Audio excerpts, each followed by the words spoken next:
Students, only 9 days for NEET PG. Very important. Now you have to study and memorize very important topics. Okay, so today I come up with very important topics. You can see postmortem staining color, some order of poisoning. So these people will take some poison, they will die, they will come to the casualty. So some smell will be there to differentiate the poison, and there will be some after death postmortem staining color will be there. You can see the liver motis, nothing but our postmortem staining. Normal color you can see here. This is known as lividity, postmortem lividity. Okay, liver motis. Okay, you can see areas of blanching or some contact. Other areas have this lividity, the color change. This is the normal color. Okay, because of some materials, some poison, it will change, the staining will change and we'll get some order. So this I am explaining, and this is very important. You should know some of this, you should by heart it, you should write it to your 20th notebook. This is very important because one question will come from this kind of area. Toxicology is very important. 2 questions to 3 questions. Why? Because this is the area where examiner will trap the students. They'll put multiple options and students will get confusion and they'll get wrong here. So this is very important. Okay, now we'll see the postmortem staining here. So what are the postmortem staining? We can see here carbon monoxide, cherry red. This is important. Carbon monoxide, cherry red. Carbon monoxide have very high affinity towards oxygen, 300 times, more than 300 times. So this carbon monoxide poison in a closed room, fire is happening, these burns happening. So inhalation of carbon monoxide poisoning, cherry red color. This is very important. Okay, in the higher secondary +2 PU, we know cyanide. In the chemistry lab we study it is brick or bright red. Cyanide is nothing but brick or bright red. That is very important. Okay, and opiates, we know opiates, opium. Those who are taking opium overdose, the person may die. Opium cause black PM staining, postmortem staining black. Okay, that is also important. And phosphorus poisoning, phosphorus dark brown. So at least you should know these 3 to 4 examples so that you can differentiate the other. Okay, carbon monoxide, cherry red, cyanide, brick or bright red, opiates are black, phosphorus is dark brown. You should know this. And along with that, if you know other points also important. For example, hydrogen sulfide, it is bluish green. Nitrates is reddish brown. So please write into your 20th notebook and learn this. This is very important. Okay, clear. Now we'll go to some odor, some smell. From smell we can tell. For example, fishy odor, garlicky odor. So we'll see that fishy odor very important. Regularly they can ask this area. Zinc phosphate, the rodenticides, the poisoning which cause liver injury, very toxic, very dangerous fishy odor, that is zinc phosphate. And garlicky odor, arsenic, phosphorus and organophosphate compounds. Arsenic and phosphorus is garlicky odor. That is very important. Arsenic and phosphorus, garlicky odor. Phosphorus have dark brown PM staining. So that is also important. And you know, majority of the time kerosene smell is the organophosphorus compound smell. Mainly organophosphorus compound poisoning, kerosene smell will be there. That is also very important. We should know that. Okay, now you see burned rope. So cannabis is there, no? Cannabis. Okay, so cannabis we have to burn it. So burned rope smell, cannabis, that is also very important. Okay, and you know this alcohol, wine from the fruits, okay, like grapes and other fruits. Okay, this fruity odor, alcohol, that is also very important. And rotten egg, from the childhood we know it is hydrogen sulfate. Rotten and hydrogen sulfate, that is also very important. So this is a summary. This point you should know. You should know fishy odor from zinc phosphate. Okay, mousy odor, please by heart this. Mousy odor, it is conium maculatum or hemlock. This poisoning causes peripheral, this is a peripheral nerve poison. It causes ascending paralysis. This is very important. Okay, so that is why this slide is very important. Definitely one question, they will, in the question there will be postmortem staining, the color of brick red or bright red, cyanide poisoning. And you can say garlicky smell, arsenic phosphorus or OP compound, kerosene smell or fishy smell, zinc phosphate, that rodenticide, liver injury. Like that we can go and see. Okay, and one more thing, I'm planning a video, 3 to 5 minutes video, how to approach to questions. So I had made the PPTs, I had made the till 25 ka PPTs ready. So daily I can upload 1 or 2 videos. And tomorrow my last duty day. After that Saturday I am off. From that I have some night duties till 25th. So before 23 I'll be covering your topics and I'll give you maximum important points ka classes also. So August 30 is our target day. We are going to do many things. Okay, we are going to do many things. How to approach? So people are studying very well, doing questions, but they are unable to get a good score. They are stuck in 80, 90 of GT. From 80, how we can reach to 100? 90, how we can reach to 110, 120? What are the simple mistake we'll do? How to approach a question? How to read a question? I am planning to discuss that in next session. Most probably tomorrow I will upload. Okay. I won't delay more than that. Tomorrow evening I will upload that. Please watch it. Definitely it will help you. Okay. Okay. So that is clear. Postmortem staining and the odor, the smell, it is clear.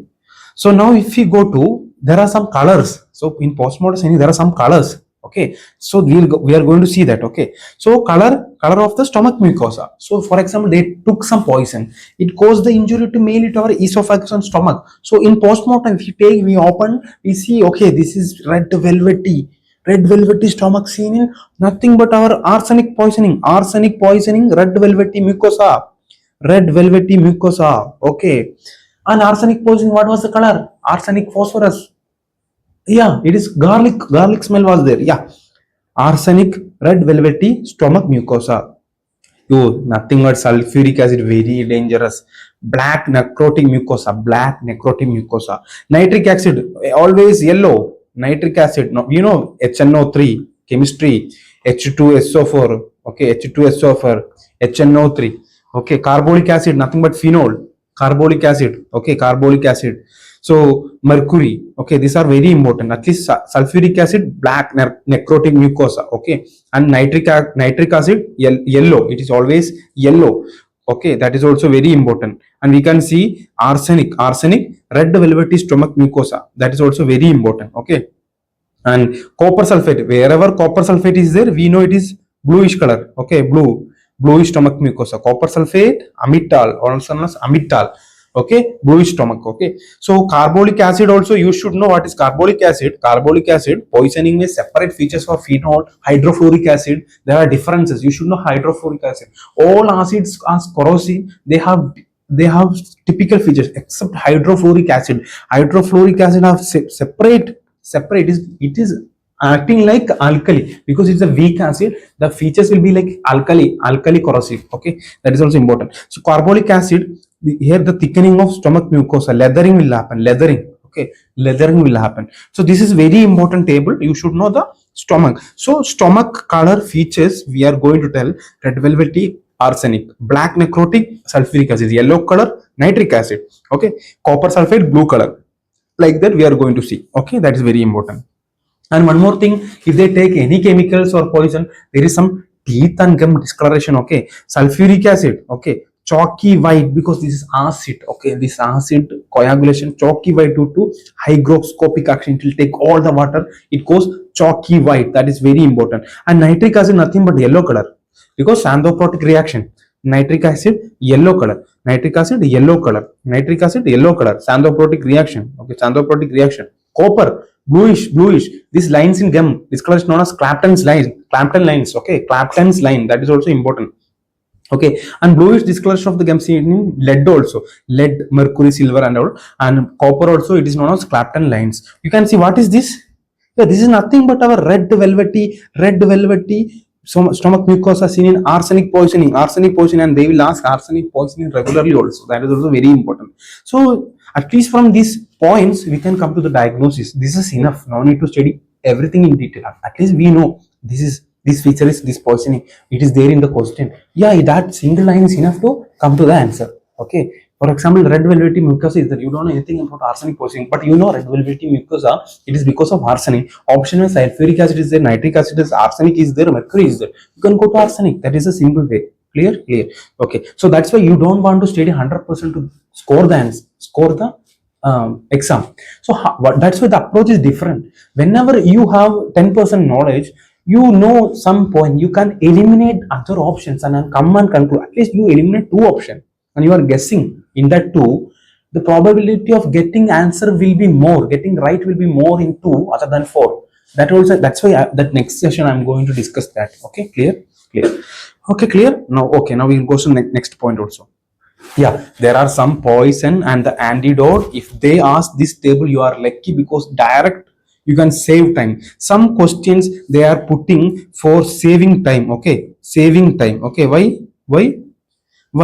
We know we have 180 question, 36 question ka 5 session. It is 180. So they are giving 40 minutes into 5. I think 200 minutes we have. Correct only, no, not only 36 minutes, 36, this is 45 minutes only, right? 40 minutes only, right? I think that only. Total 200 minutes is there. That means 3 hour plus 20 minutes.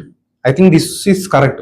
If they reduce time 180 to 180 also, that is sufficient. So still we are getting 1.2 minute if it is 200 minutes, but we want just only 1 minute. We want 1 minute for one question.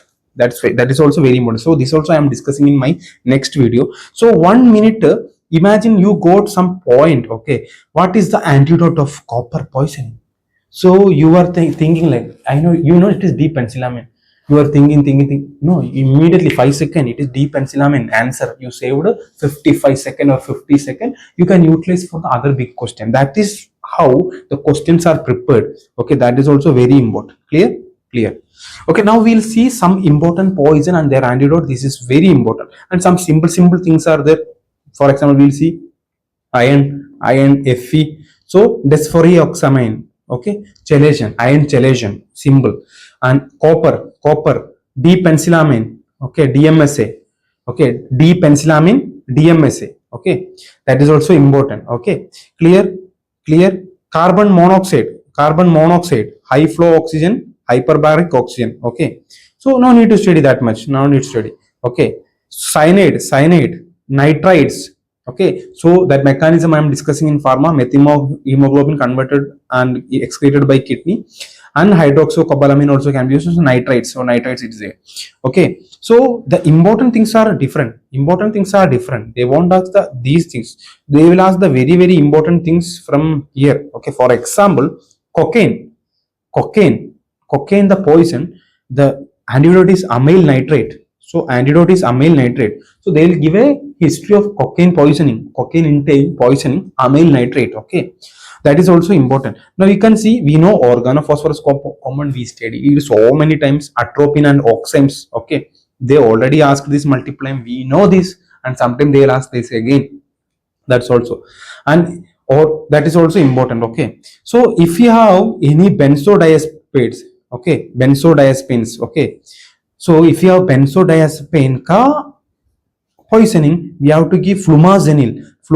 This is important. Flumazenil, which is important. And we know paracetamol, aminophen. Okay, paracetamol, nothing but N-acetylcysteine. Okay, that is very important. Restoring of glutathione. That mechanism is there. Pharmacology, medicine, it's very important. So we studied aminophen, benzodiazepine, OP compounds, cocaine. Okay, similarly we will study some other importance also. You can see. Okay, now we will see beta blocker, carbon monoxide, cyanides we know it is nitrates, that is digitalis. So they took some plant and they developed some features. So this is a cardiotoxic drug. Digitalis digibind. Okay, digitalis digibind is the antidote we should know. And morphine, naloxone, morphine, naloxone, naltrexone, nalmefene, NNN compounds, morphine, naloxone, that is the antidote. We should know that. And we should know methanol poisoning, what we can say, Hood tragedy, because of methanol poisoning, loss of eyesight and death. What is the antidote? Nothing but our ethanol and formipizole. So formipizole inhibit alcohol dehydrogenase, that's also important. And methanol, if ethanol is coming, so it competitively remove the methanol metabolism and ethanol will be activated, and methanol cause SCHO, formaldehyde compound. This formaldehyde is very toxic to retina, not retina, eye. Okay, it's very toxic to eye. Okay, for the lens. Okay, so that is why vision loss problems are happening. So that also I'll discuss in one class in tomorrow, day after tomorrow, because toxicology is very important. These things are very important. So when you come to the conclusion, copper penicillamine, okay, iron chelation, desferrioxamine, okay, lead toxicity is important, EDTA, okay, EDTA, BAL, DMSA, these are chelation. EDTA is very important, okay, EDTA, chelation, clearing lead, okay, mercury also, DMSA, BAL, okay, so these are here chelation, okay. Arsenic also you should know, bal, this is important, dimercarpol, the name is dimercarpol, okay. DMSA is known as succimer, you should know the names, okay. If you know everything this table also, I'll tell you to study, but at least these things, if you know, it is important. And you should know one important person hiding here, nothing but our beta blocker. So beta blocker, so what it will do? Yeah, so what are the antidote of beta blocker? Is nothing but our glucagon, because we have to increase the glucose. So glucagon is the antidote, okay. The mechanism is different, because yeah, beta blocker related to insulin, potassium will come out, we have to clear it. So beta blocker, glucagon, so mechanism I am not telling. If you want to study, we'll study in pharma, I will discuss in pharma. But yeah, no time, 9 days, how much possible we'll by heart, we'll add to our 20 study. This is very important area, this antidote, especially benzodiazepine, flumazenil, that is important. Acetaminophen, they won't ask, but because why? Because regularly they are asking this, N-acetyl cyst. If they ask this, that is their mercy. And if you are making mistake in that your mercy killing, okay, you are killed from this, because we cannot make mistake from these points. That's all very important, okay.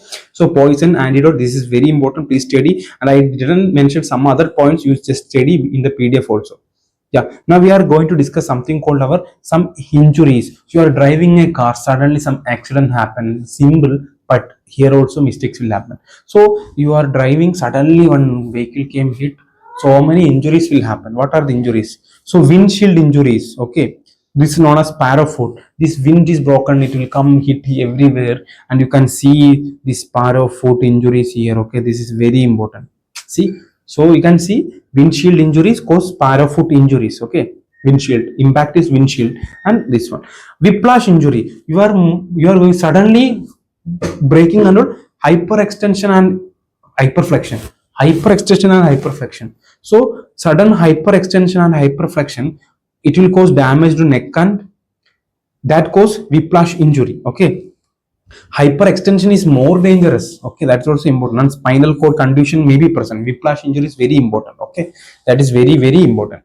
And steering wheel is there. So imagine steering wheel is stuck in here and cause traumatic asphyxia, okay. So fracture of the, it can hit the wrist, arm, sternum, okay. And it can cause pattern views, there will be the pattern of steering because of the compression, that pattern will be visible, and fracture will be happen, okay. And aortic injury, okay, it may also happen, okay. And very important is our seat belt. So when you apply seat belt here, so what happen, most common organ affected is seat belt injury is mesentery, okay, mesentery. So mesenteric injury will happen. So this one more fracture known as chance fracture, okay. So sudden hyperflexion but over the seat belt cause transverse fracture of the posterior component of the vertebra. We'll see. We are going in traveling, we have seat belt here, so we applied a seat belt here, and he is going front. Because of that, here fracture is happening, you can see the transverse fracture here. This is known as chance fracture, because this seat belt is holding here, they are going front, there will be transverse fracture, that is known as chance fracture. That is also important. You can see the injuries, different type of injuries here. So you can see the injury pattern also here, okay. So you can see transverse chance fractures are that also important, okay. And sometimes this dashboard will hit the patella, you can see the patella hitting the patella here, so it causes patellar fracture, that is also important, okay. That is very important. So windshield causes sparrow foot injuries, that is important. Seat belt, chance fracture, and mesenteric injuries are most common. Mesenteric injury most common, then small intestine injuries. Steering wheels, there will be pattern bruise, will be the whiplash injury, hyperextension and hyperflexion. Hyperextension is more dangerous, that's why neck, viscera, and the spine cord have some condition, that is also very important. Now a pedestrian is walking, a person is walking, and car is coming and hitting. See, this is the primary impact injury. This is the primary impact injury and cause bumper impact, okay. So it is hitting here, okay. Then after that, he is he is coming and falling onto the car, because it will happen like this. So secondary impact injuries, so you can see the windscreen impact and everything, and after he fall down to the ground, that is the secondary injuries. Okay, so ground impact, okay, like that. So this is the mechanism of a pedestrian getting accidents. Okay, that is also very important. So you should know chance fractures, spare foot uh, injuries. Okay, you should know these things, very important. Whiplash injury and all. Just a summary, this is sufficient for your exam point of view. Okay, enough. And we'll conclude with the thermal injuries and the heat related syndrome, because every year one question is from this topic, that is sure. So thermal injuries, we have nothing but cold injury, we have heat injury, we have cold injury, and we have heat injury. So we'll see the cold injury first. So hypothermia, cold injury, we have dry cold and we have moist cold. Dry cold and moist cold. So dry cold, we have frostbite. It's known as frostbite. Okay. So here the peripheries, if you touch this cold climate, you will get frostbite, and it's like some bite of cold, frostbite. Okay. So here what happened? So here, yeah, freezing is present. Okay, freezing is present. So what happened? Tip of the fingers, nose, elbows, these extremities, they will touch with the dry cold. It causes frostbite. So dry cold causing frostbite. Okay, that is very important. Okay, so remember about deep freezer, DF, dry cold, frostbite. That is important. Okay, okay. Now we will see moist cold. So moist, so water liquidy, and it's too cold. You are immersing due to prolonged immersion. That fluid may you are immersing. Okay, immersion. Prolonged immersion underwater, you have something called trench foot or immersion foot. Imagine you are putting in cold water for a long time, so it will become nothing but our trench foot or immersion foot. Okay, here what, freezing is absent. So what we can do, rewarm. Slowly we have to rewarm the patient. That is the management. This is very important. So moist cold may moist. There is some liquid or water immersion is happening. So there is no freezing. This is not freezing, but cold impact is there. That is moist cold. Because of that, what happened? Immersion foot or the trench foot is happening. Okay, that is very important. Clear. That is about our cold injuries. We have cold injury में dry cold and moist cold, both are important. We should know that. Okay, we should know that. Okay, now we are going to see something important. So that is our heat injury. Heat injury is very important. We have heat related syndromes are there. We have dry heat, we have moist heat. That is very important. So in dry heat, exposure to fire burns, symbol. Okay, so we should know rule of Wallace, management. Moist heat, exposure to hot liquids, it is causing scalds. Okay, it's causing scald. That immediately that contact point may scald will be there. So nothing but dry heat, nothing but fire. You are getting fire injury, burns. Because of some hot liquid, you are getting scalds. That is moist heat. That is also important. These are heat injury and different type, dry heat and moist heat. So now we'll discuss the heat related syndrome. This is also very important, because we have some syndrome like heat cramps, heat syncope, and heat stroke. These 3 points are very important. Okay, these 3 points are very important. So heat cramps, heat syncope, heat stroke, these are very important. Why? Because they will ask question from this area. What is heat cramps? Okay, heat cramps, because here what happens, sweating causes loss of sodium and muscle cramps are happening. So the person exposed to heat, he started sweating, loss of sodium causing muscle cramp. Okay, and here the thermoregulation is intact and core body temperature is normal. The core body temperature is normal. So heat cramp is nothing but he is exposed to heat, so much sweating, sodium loss, and heat cramps, muscle cramps are happening. It is normal, because thermoregulation is normal, core body temperature normal. You should come back to the cold under the roof, under the fan, get some hydration, you'll be okay, fine. What is heat syncope? So he's getting syncope. So here, loss of sodium and water, cerebral hypoperfusion, hypotension, and syncope. So because of that, sweating a little more, water and sodium is escaping, leading to cerebral hypoperfusion, and he had syncope and he may fall down. Okay, slight fainting will be there. Here also, thermoregulation and the core body temperature are intact. That's very important. Okay. But what is heat stroke? heat stroke. That's very important because here the core body temperature exceeds 40.5 degrees Celsius. Here core body temperature exceeds 40.5 degrees Celsius. CNS stroke, CNS dysfunction will be there, and history of heat exposure. This is the triad. This triad will be there. Okay, and because of that, their BP will fall down. In order to increase the BP, heart rate will increase, and they have pinpoint pupil, and sweating is absent. There is no sweating is absent, and heat thermoregulation is impaired, and they have core body temperature markedly elevated more than 14.5 degrees Celsius. This is very important, heat stroke. And if somebody is dying because of heat stroke, the autopsy, postmortem caloricity, because even though heat will remain in the body, it will remain for long time, causing postmortem caloricity. This is very important. So heat stroke is a very important because there is absence of sweating and pinpoint pupil and a triad of temperature more than 40.5 degrees Celsius, 40.5, CNS dysfunction, because stroke, name stroke, CNS dysfunction, and history of heat exposure. And here thermoregulatory mechanism is impaired and markedly elevated temperature more than 40.5 degrees Celsius are there. So this table is also very important. You should know. This summary is enough to score in your exam. Sufficient. Okay, sufficient. Now we'll discuss the last topic from the surgery and first topic of my surgery. Okay, before I did some Q sofa, simple one, but this is something very important. That's why I kept this is first. Okay, this is my first topic and today's last topic. So surgery ka first topic. Okay, if I had time 30 days back, 40 days back, if I had time, no duties, I should have prepared more and do more, because also I am a resident. Yeah, it is little difficult for me, but I am doing my best.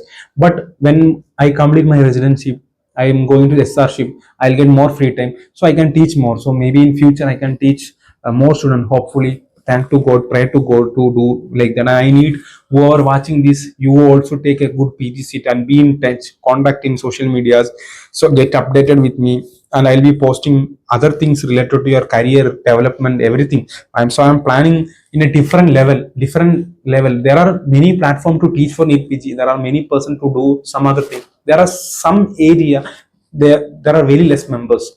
For example, mentorship, what to do. So individual students' capacity is different, their ability is different. We have to focus. So it's very difficult as a single person. I need team. So we will make a team in future. So we'll make something for the student. So because we are the society, we are the team, we are the group where maximum struggle, stress, frustration, sleep problems, mental problem, health problems, doctors are facing that. So we need to support ourselves. Okay, we are getting assaulted, we are getting less salary, we are getting bad abuses, and we are getting so much stress, tension. So our society, we doctors, we need to support ourselves and go forward. Okay, that is also very important. So choledochal cyst, from the surgery topic, very important. So we know choledochal cyst. What is choledochal cyst? You know.